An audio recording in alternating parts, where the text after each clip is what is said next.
unstoppable. Take a shot, chase the sun, find the beautiful. We will.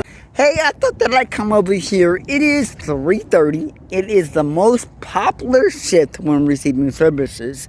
So I want to come over and say that housing is very important and people need to have options, information. Just because somebody tells you you can live here and you won't have staff, that's not a way to really promote things.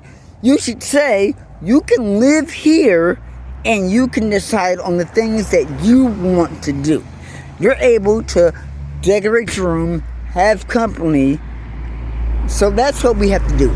People are looking at the staffing hours more so than making decision-making ideas. So understanding that the purchasing plan is very important. So let me give you an example.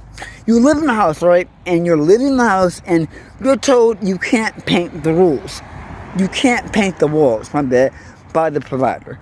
But you're not looking at the house lease and seeing what the house lease says.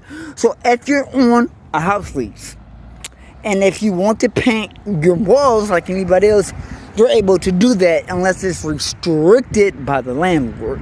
So a lot of times you have some providers that will make rules for the house when they probably don't own the house or they're working with the landlord. So giving people information is really important. Example, people who were at the Manor Foundation a while back, there were rules, there were guidelines. We were told that we would not be independent. Some people became independent, some people had support, some people did not have support. So back then, that was there. We were younger, we were kids.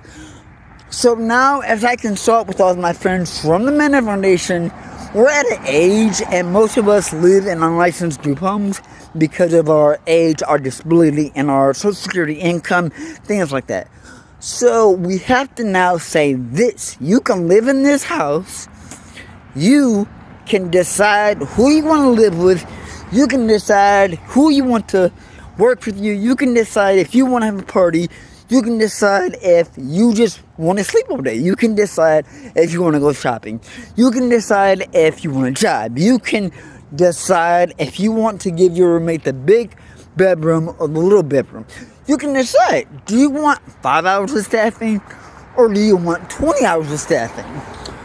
So I think the level of care has been used as a gimmick to say, okay, you can live here and you won't have staff. So when I hear people do this, I'm like, you know what? They don't understand the level of care. They don't understand the level of care. So I tell you today, if you live in an unlicensed group home, subscribe to this channel because I have content that's going to really empower people. Example, you could be on this video right now and you can learn something and you can implement it in your person-centered plan. So everybody have a good day. I got to get ready for work.